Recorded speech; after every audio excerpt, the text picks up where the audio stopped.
MP board कक्षा 8वीं वाले सभी बच्चों का 24 नवंबर का पेपर आ चुका है हिंदी विषय का। प्यारे विद्यार्थियों, वो प्रश्न पत्र परीक्षा के लिए बता रहा हूं जो कि आपकी परीक्षा में आएंगे। जितने भी प्रश्न मेरे द्वारा यहाँ पर बताए जा रहे हैं ये 101% आपकी परीक्षा में आएंगे। ध्यान से इन प्रश्नों को याद करके जाइएगा।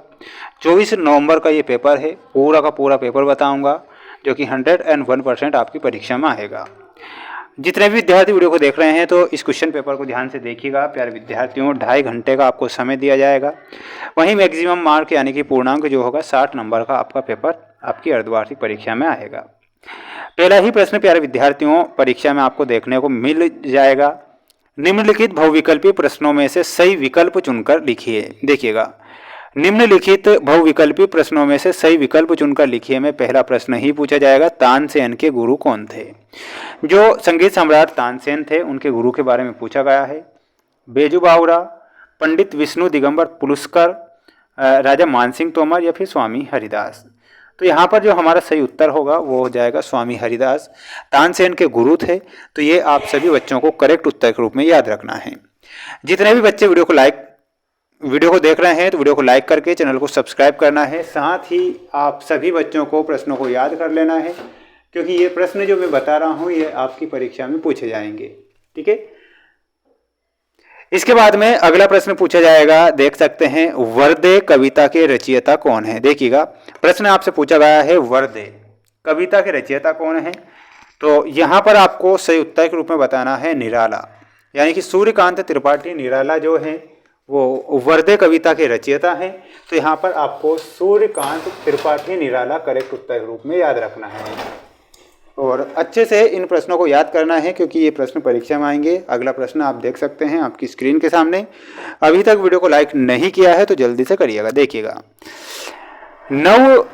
नव के विहग वृंद को पंक्ति में कौन सा अलंकार है। देखिएगा, प्रश्न है नव के भव विहग वृंद को पंक्ति में कौन सा अलंकार है। तो यहाँ पर आपका सही उत्तर क्या हो जाएगा, अनुप्रास अलंकार। ठीक है।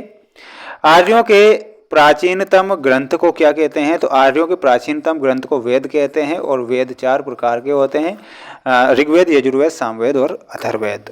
ठीक है। नेक्स्ट प्रश्न ये रहा, मध्य प्रदेश का गठन कब होता है। प्रश्न आएगा तो 1 नवंबर 1956 को मध्य प्रदेश राज्य का गठन हुआ था। तो 1 नवंबर 1956 लिख कर आना है। इसके बाद में नेक्स्ट प्रश्न ये रहा आपकी स्क्रीन के सामने। आप सभी बच्चों को ध्यान से देखना है और इन प्रश्नों को याद करना है। देखिएगा, सरस्वती संगीतज्ञ के गले में विराजमान थी। तो किसके गले में थी। तो यहाँ पर लिखना है लता मंगेशकर के गले में, लता मंगेशकर। ठीक है, लता मंगेशकर। कोयल की आवाज़ होती है। तो कोयल की आवाज़ कैसी होती है। कोयल की आवाज़ होती है मधुर। दौलत पाई न कीजिए सपने में अभिमान। तो यहाँ पर आपको क्या लिखना है, सपने में अभिमान। राजदंड में कौन सा समास होगा। जब आप इसका विग्रह रूप करते हो तो रूप निकल कर आएगा राजा का दंड, राजा का दंड। अर्थात यहाँ पर हमारा तत्पुरुष समास निकल कर आता है। तो यहाँ पर आपको तत्पुरुष समास करेक्ट उत्तर के रूप में याद रखना है। गुजरी महल का निर्माण ने करवाया था। तो राजा मानसिंह ने गुजरी महल का निर्माण करवाया था। तो यहाँ पर आपको मानसिंह लिखना है। सभी विद्यार्थियों को, जितने भी बच्चे वीडियो को देख रहे हैं तो स्क्रीनशॉट लेकर इन प्रश्नों को याद कीजिएगा और अच्छे से याद कर ही लेना है, क्योंकि ये प्रश्न जो हैं वो आपकी परीक्षा में आएंगे। ठीक है। देखिएगा, ठीक है। इसके बाद में अगला प्रश्न ये रहा आपकी स्क्रीन के सामने, जो कि आप देख सकते हैं। ये 2 नंबर में प्रश्न पूछे जाएंगे। देखिएगा, राम बाली के सामने आकर क्यों नहीं लड़े। तो यहाँ पर आप सभी बच्चों को भी पता है कि राम बाली के सामने आकर क्यों नहीं लड़े। तो इसमें लिखना है, बाली को ऐसा वरदान प्राप्त था कि जो भी उसके सामने आकर युद्ध करेगा तो उसकी जो आधी ताकत है वो किस में चली जाएगी, बाली में चली जाएगी। इसी कारण से राम बाली के सामने आकर नहीं लड़े। इतना आपको लिख कर आना है।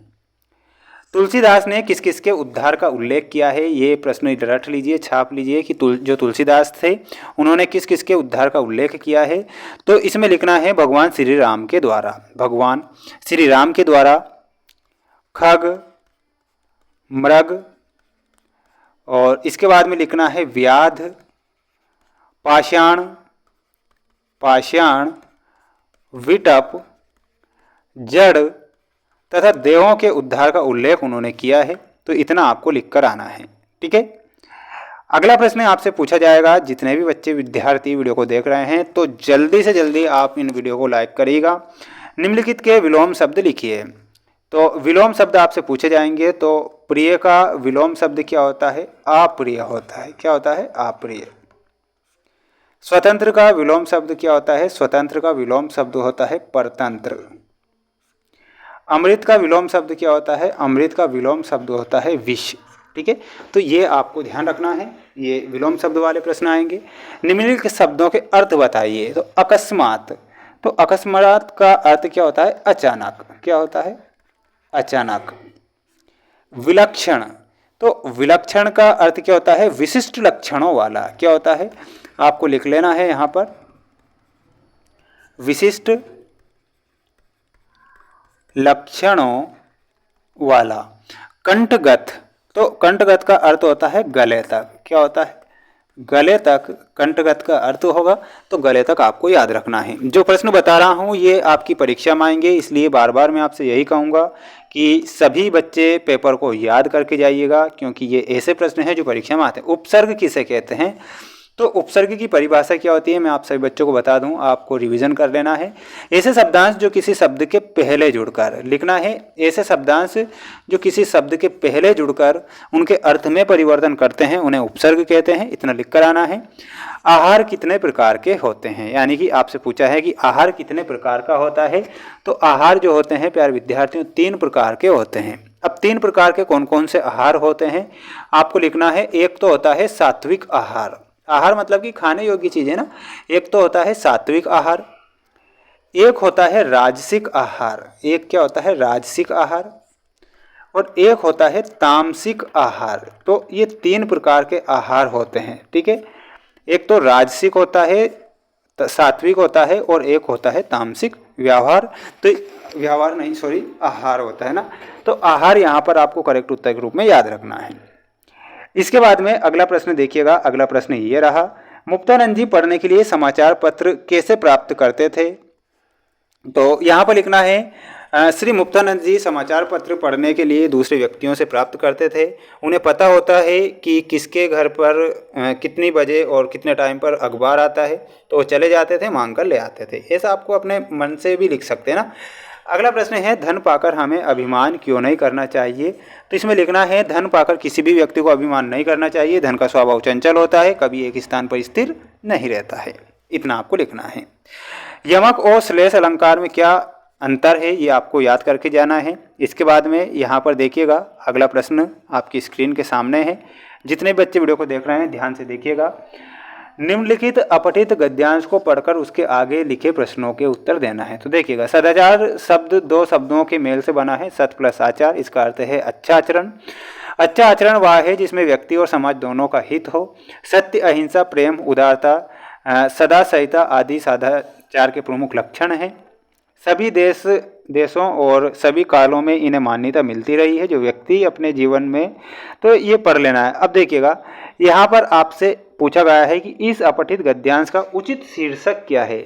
तो उचित शीर्षक में आपको लिखना है अच्छा आचरण करना। इतना लिख सकते, अच्छा आचरण करना, ये इसका उचित शीर्षक होता है ना। अपने अकॉर्डिंग भी लिख सकते हैं सदाचार के बारे में, है ना। तो ये उचित तो शीर्षक हो जाएगा। अच्छा आचरण क्या है देखिएगा, तो इसमें लिखना है अच्छा आचरण वह है जिसमें व्यक्ति और समाज दोनों का हित हो। इतना आपको लिखना है। अगला देखिएगा, सदाचार से व्यक्ति अपने जीवन में क्या अनुभव करता है। तो सदाचार से जो व्यक्ति है अपने जीवन में क्या अनुभव करता है, तो लिखना है सदाचार में व्यक्ति अपने जीवन में सुख और शांति का अनुभव करता है। देखिएगा, यहाँ पर सारे के सारे आंसर यहीं से मिल जाएंगे। इतना आपको लिखना है, सदाचार में व्यक्ति अपने जीवन में सुख और शांति का अनुभव करता है और उससे औरों का भी भला होता है। इतना आपको लिखना है। नेक्स्ट प्रश्न देखिएगा, ये रहा अगला प्रश्न आपकी स्क्रीन के सामने, जिसमें आपको दिए गए हैं बाढ़ पीड़ितों को क्या क्या आवश्यकताएं होती है, उन्हें किस तरह सहयोग दिया जाता है। यानी कि बाढ़ जब आती है तो व्यक्तियों को किन किन चीज़ों की खाने की आवश्यकता होगी, पैसों की आवश्यकता होगी, रहने की आवश्यकता होगी, ये अपने मन से लिख सकते हैं। मोहन के मित्रों ने उसका साथ कैसे दिया, ये आपको ध्यान से लिख कर जाना है। ये पेपर देख लीजिए। पेपर का PDF चाहिए प्यारे विद्यार्थियों। अभी मैं सारा पेपर का आंसर नहीं बता सकता, इसलिए नेक्स्ट वीडियो में आपको इनके आंसर भी बता दिए जाएंगे।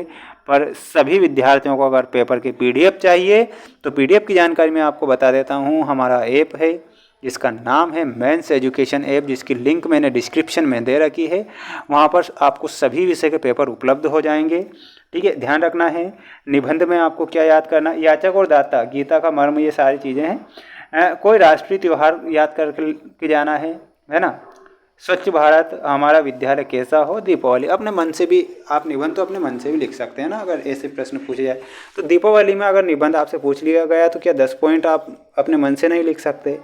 आपके विद्यालय के बारे में क्या 10 पॉइंट आप नहीं लिख सकते हैं? आराम से लिख सकते हैं, फिर भी आपको देख लेना इन्हें, है ना।